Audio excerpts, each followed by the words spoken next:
Hey, it's Melissa. I am the publisher and writer at Whanging Dude Publishing. Thank you so much for tuning in. If you're new to the channel, this channel is kind of behind the scenes of different projects that I work on at Whanging Dude Publishing. And I wanted to kind of give a cautionary tale video of what happens when you publish your own work. I've said this before, you have to be your own publisher, responsible for your own writing, responsible for your own editing, responsible for formatting of the book, responsible for the book cover, and responsible for the advertising and marketing and selling of the book. And I will say the first part, I was invested and fascinated because I was learning all these things. Not that I'm not invested in marketing and selling my book, but it just seems that there has been a disconnect.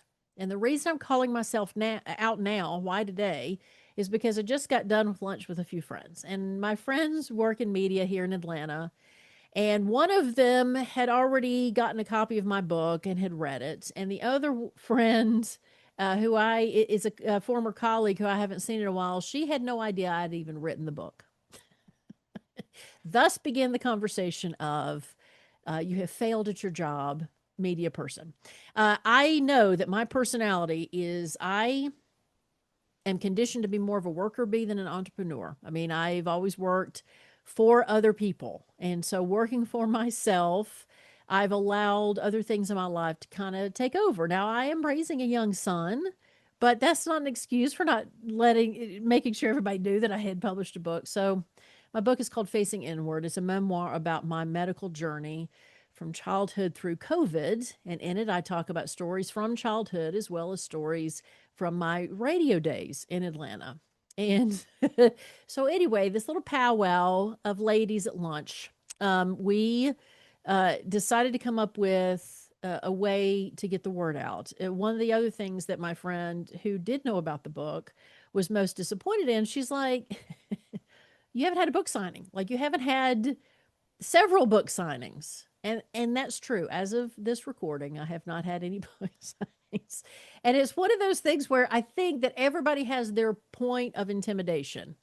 Now, why in the world, when I have been a part of events in my media days, would I be intimidated at the thought of planning my own book signing? Well, I think because in my radio days, I was not the one that was handling the behind the scenes and the kind of what dotting your I's and crossing your T elements to setting up an event. So I was like, yes, you are correct. I have failed at my job. And so we are planning this fall to start some book signings, more than one, leading up to the holidays. And we are starting to powwow the ideas for that.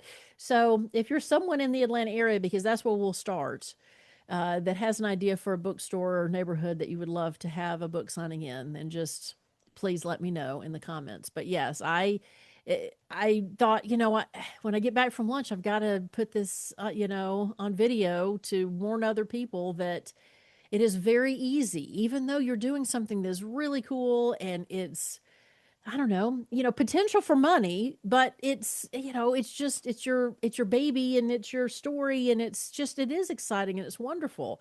But I can tell you that I really, once the book was sold and once I got to the point of it being published and had sent out all the reader copy, had done all of that, the checklist of everything, I just dropped the ball. I mean, plain and simple. And so, just to give you an idea, a publishing house, like a major publishing house, they have different departments for these things. So the same people don't do all the work. Like there's certain people who work on production, there's certain people who work on sales, there's certain people who work on marketing and advertising and PR. And so it's a collection of people. And you start learning the fact that, yes, companies, a lot of people may be frustrated with companies nowadays, and especially bigger companies, but at the same time, they have the resources and they're able to delegate different things to different people. And so having to do it all at some point, I think a year in, I just said, I'm going to take a break. I'm going to take a break. I think I even told you guys, I'm going to take a break this summer and then we'll start again. And I don't think I started again with planning the event stuff, but it's never too late. And it isn't too late because we're approaching the year anniversary of the publication of the book. As of this taping, it's not even a year yet. So I'm not too late. And I'm also not too late in continuing with the publishing company and other writings. And so again, I'm having to put on my publisher hat and start a production calendar and make sure that we keep this going. But it requires self-motivation. And if you don't have that, it doesn't mean you can't do these things. It just means you have to put a little more effort into it. When you're not, if you're better as a in a collaborative effort, need a collaborator, then get a collaborator. If you're somebody who needs, whatever it takes to get you motivated to keep moving forward. I think sometimes the older we get, the more it seems like we're walking in mud and moving forward, but we got to keep going. You're still in the race, so don't give up. And I'm telling that to myself too. So again, if you're interested in the process of publishing a book, there's many videos on this channel that address that. A reason why I am not on Audible. That is also within in this. I'm a radio personality whose audiobook is only available at other venues like Spotify. I'm not available on Audible, and there's a reason why. So that's something else I need to address this summer and make sure that see if we can't change that. So anyway, thank you so much for being part of the channel. I'm showing you my flaws and all. Isn't that a song? Flaws and all. And so I hope you have a great day, and we'll see you next time. Bye bye.